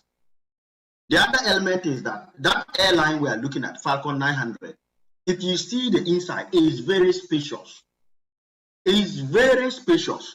There are 12 seats in that whole big airline. In fact, if you take somebody with double the height of Nanado, sitting on one of the seats in the Falcon 900, they can lie down straight and it won't even touch the other one. So it's either he hasn't seen that jet before, he has never stepped foot in it, or he's not even familiar with business travel. But see, the fundamental point is this. This betrays the ignorance of these guys who are just looking to fleece this country at all costs. Is Nanado taller than George Weah? Is he taller than the Sierra Leone president, Julius? No. You see, and this is the irony of it. He gives those reasons. Nitinwol goes into parliament and starts saying the jet is not fit for purpose. When you ask jet not fit for purpose, one says, oh, it is not airworthy. Then Honorable Ejura Blackrock, if it's not airworthy, how come it was flying ECOWAS president, George Weah, Sierra Leone president here? In fact, there's a recent video of it flying somebody to Equatorial Guinea. They come back starting to lie that, oh, you can't fly more than 4 hours. They have no clue what the range of that jet is. And wherever that jet can go, the AC jet that Nanado has been renting can also go. Or wherever that AC jet can go, the Falcon 900 can also go. That Falcon 900 can fly from there to London. It has happened before. JM has flown it. The Ashanti has flown our Falcon jet from Kumasi straight to Heathrow. Fact. So where is this lie about it can't go beyond 4 hours? In any case, what's the distance between Ghana to Equatorial Guinea? The president it went and picked far off and went there. You see, what this whole thing exposes, and I still don't understand something. Sena, you know George Weah. In the 90s, this guy was a football star. Millionaire. He made his money in football, not in politics. So he's not like Nanado and Co. This man was flying all the private jets he could fly within Europe, across Europe. World Football Player of the Year, FIFA Football Player of the Year. So he's not new to private flights and luxury. A young man, much younger than Nanado, he's humble enough to fly the jet we claim is not fit for purpose for Nanado. Now, here is the irony of it. Nanado, a black presidential candidate who had to sell pure water and scratch cards to win the 2016 election, who had to remortgage his father's mansion, the mansion that the father bought when he was president of Ghana in the 60s in London, had to remortgage it just to release cash. The guy was dead broke. Suddenly, in his dying days, his last days, the man is almost 80. There's not 20 years we won't have this man around. He now wants to enjoy luxury in his final days at the expense of the Ghanaian taxpayer. And he starts making all these excuses. When Nitinwol says Falcon 900 is not fit for purpose, my response to him is, Nitinwol is not fit for purpose as a defense minister. He's a stooge. He can't think out of the box. How can you say a jet that can fly to London? It flew to France when Nanado hired the AC jet to France. If it wasn't fit for purpose, how did he manage to get to France? If it wasn't fit for purpose, how did he manage to carry George Weah and Madebio into Ghana? And many West African countries are leasing our jet. We are renting it out to them, and they're all flying. And let me be honest, most of them are better than Nanado. That's a fact. They concoct all these stories because they want to go and buy the jet that the NDC rejected. If you remember, these guys wanted to buy not only a Falcon 900, but also the Boeing business jet, the BBJ, at $100 million under Kufuor's term. The NDC came and scrapped that jet because we don't need it. They are trying to buy the same jet again at almost $100 million. Why? Because that one can take up to 60 people and this jet only takes 12 people. How many people does Nana need to travel with? And if he needs to travel with those people, can they not take a commercial flight and meet him there? In any case, why does he have to go with a massive entourage? And they complain that the cost of hiring private jets is high, and the cost of flying many people to wherever Nanado is going is high. Therefore, the cost of it, the last time they traveled more than 100 people. So that BBJ they are talking about, it can take luxury VIP 60 people. So if you buy that BBJ, where would the other 40 people that you were traveling with also sit? So how does that solve the problem? In any case, does Nanado need 100 people to go and beg for COVID vaccines, only to get vaccines that Germany rejected? 100 people followed him to France to go and beg for debt forgiveness. He was rejected. They bounced him. What have we gained from all those travels he has been touring this country on private jets? To be honest with you, see, these people are not just reckless. But Sena, this is not the time to even think of buying a jet. He should sit in Ghana and fix the mess he has got. People are suffering. Petrol prices are going up. The economy is in a crisis. We're spending over 95% of our tax revenue on salaries and debt interest. Our debt has ballooned, yet he finds it appropriate to go and borrow another $100 million. 600 million Ghana cedis, almost 700 million Ghana cedis, just to buy an extra jet to tickle his vanity, to make him feel like, okay, all those private jets he flew on and came back. Did he stop responding to Nanado as his name? Did we add his name, the second, to it? Did his constitution, his biological constitution change? Did he start excreting pellets of gold because he's flying on private jet? I think that he should become a wise old man. He should sit down and realize he has driven this country to the brink. He should come back to his senses and focus on Ghana. That's 700 million Ghana cedis you're going to spend to buy a jet. Can build schools, of which he hasn't built any. Can build the Agenda 111 hospitals, of which he hasn't secured $1 for any. They should stop this joke. And I think Ghanaians, look, if we want, we can keep quiet too. One day Ghana will be sold to the highest bidder. These guys are professional con men, led by the #1 up there. And look, if we had time, I would have read to you what Nanado said on the floor of Parliament on 5th of February 2000, when JJ proposed to buy a jet for 19 million. It's just that he talked plenty. You know, those days, he would do this, when he's finished, you can't see the head or tail of what he said. He vehemently opposed it. And if you look at what he cited, the economic condition now is even worse. That is the worst, the highest, if you like, apex of hypocrisy. 90 million, and he was screaming hoes. Now he's going to buy 100 million jets. For how many years is he going to fly? The truth is they want to buy this 100 million jets so that they can get a lot of kickbacks. The NDC government will cancel it again. These guys are fraudsters. They need to be shown the exit door. Okay. Thank you, Sena. Thank you. Thank you. Komla. Komla. Maza. Yeah. Your thoughts?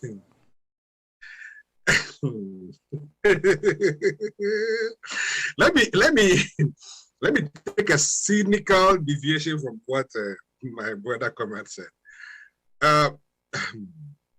You see, Nanado is determined to waste our money anyway. He has blown over 10 million on 3 flights, and this year he's still going to do about some 6, 7 before he will leave office. He has 3 more years to go. On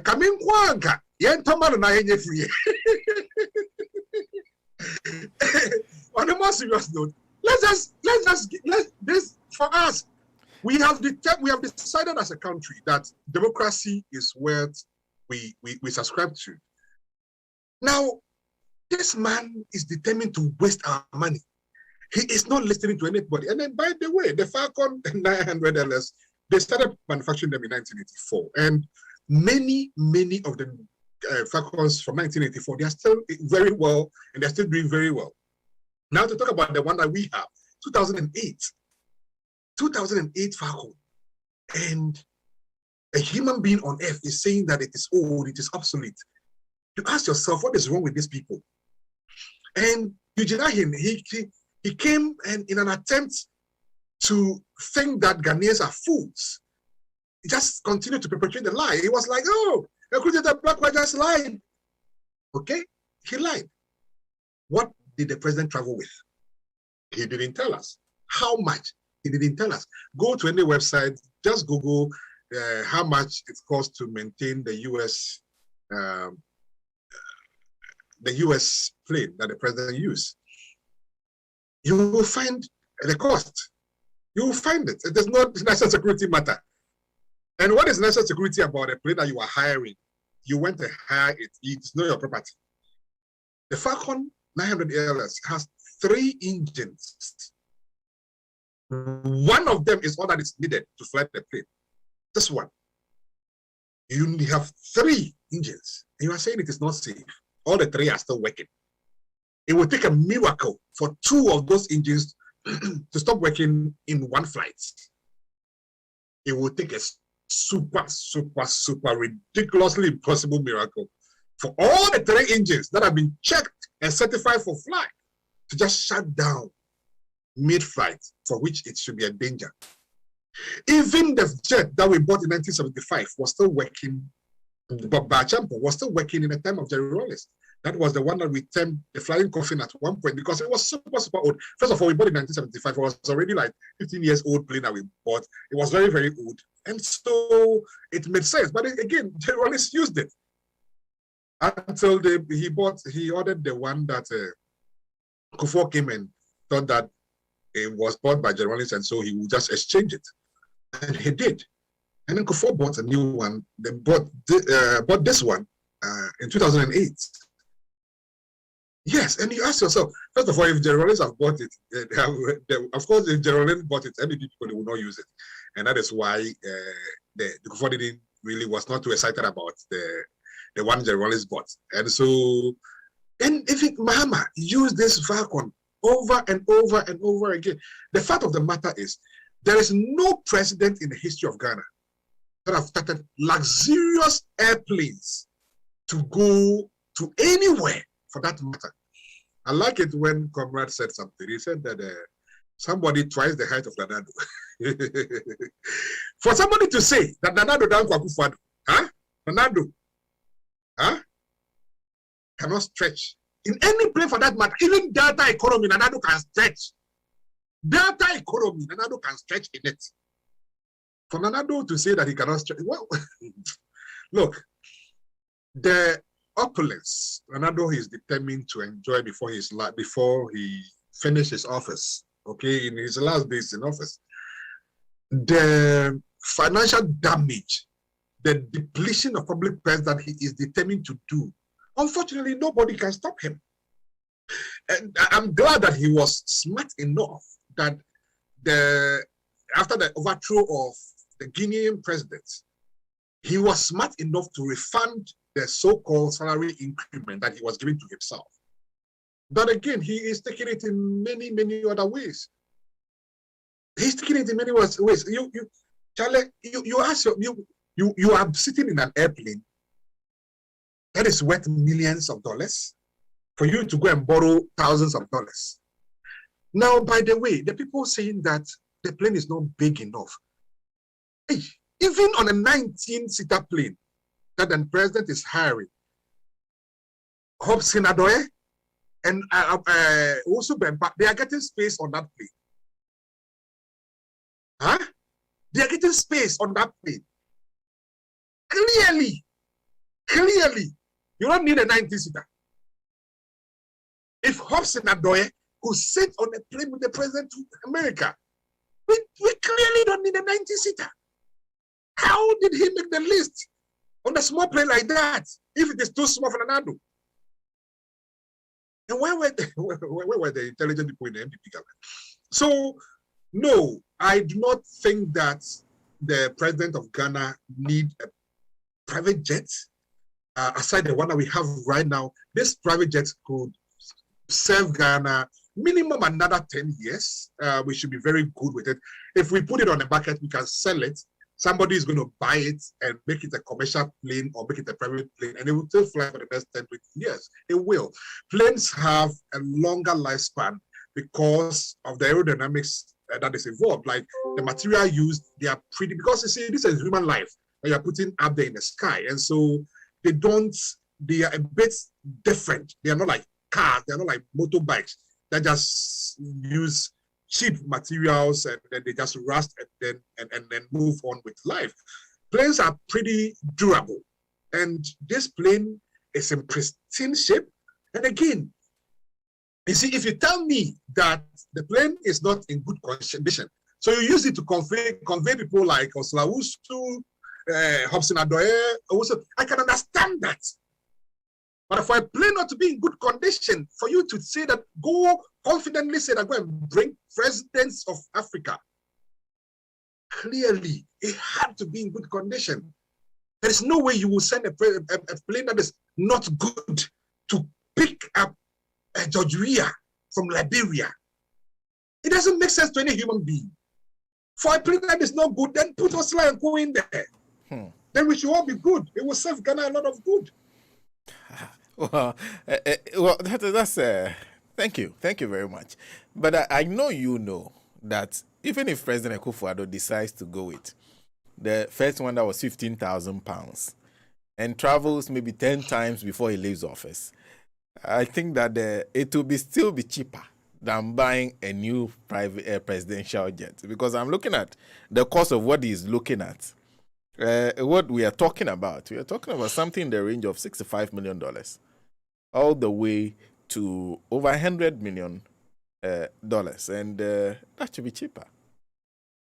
Oh, but you see, again, this is purely issues of economics. And rent is rent. You rent, and in 4 years, if he's finished blowing $100 million,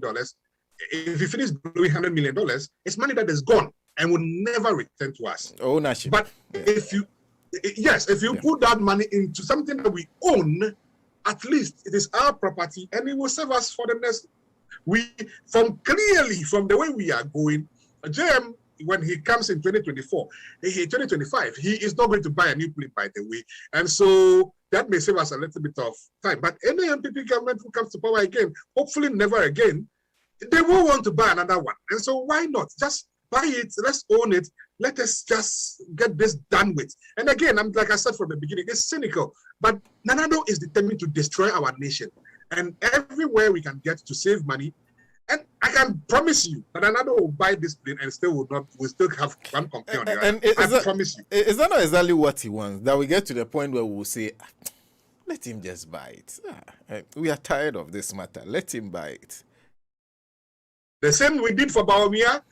He spoke about drones and we said, Charlie, let's buy the drones and let us be free. The drones are not doing anything. We said it will not do anything, but we allow Baumia to buy the drones. Baumia talk about GPS. We know it will not do anything. We know there will be nothing sensible that will come from it. We allow him to buy it. And then he paid the money, wasted Ghana money. That is what is happening under this government. Continuously, they are doing things that mean nothing to us. Tell me the utility the country derived from drones. Tell me the lives that have been saved by these drones.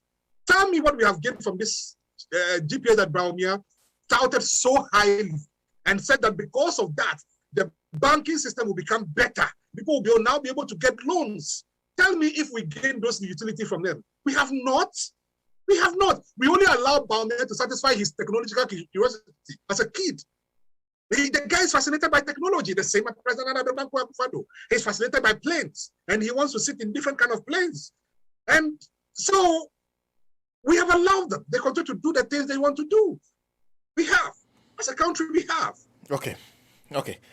Thank you. Let me just do a couple of messages that have been sent to us. Godwin Kalaji says, when they printed 5 new Ghana cedis 3 years ago, they are yet to withdraw the old 5 Ghana cedis, but are giving Ghanaians 6 months to complete SIM card registration. Good evening to Gloria Johnson and also to Salah Alasan. Robert Kofi says, good evening. Sena, God bless you and the Radio Go family for the good work you guys are doing. Nanado knows that he didn't win the 2020 election, so he is doing whatever he likes to punish Ghanaians for not voting for him for the second time. Solomon Agbano Heavy says this is the highest level of incompetence. I live in Europe and I do not need my passport to travel within the EU, just my ID card. I got my passport based on my birth certificate from Ghana. There's a missing link in our governance systems. The moment a child is born, registered and given a birth certificate, the system knows when the child is of age to vote, etc. No need for voter registration. The same way goes for the dead. It's automatically deleted from the system. We have all the systems and structures available. We only need to merge them and create accessibility to the relevant institutions instead of wasting millions of dollars and cedis each election year. Technology is available for this purpose. We rely too much on corruption. Mohamed Tanko says, very interesting case. And Asese Patalija is joining us. Salasi Gaja is also joining us. Godwin Kalenji says, my brother, keep quiet. If you don't know anything about security and media should go with the president. It's a joke.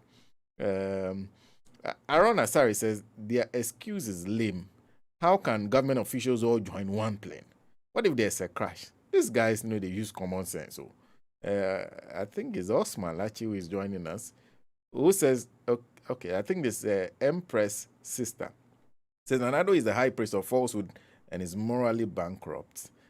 Mahmoud Ibrahim says, Nanado is just wanted to collapse Ghana once and for all. Habib Bantus is also joining us. He says, Sena, they say the Falcon is old. What about our president, 78 years old man?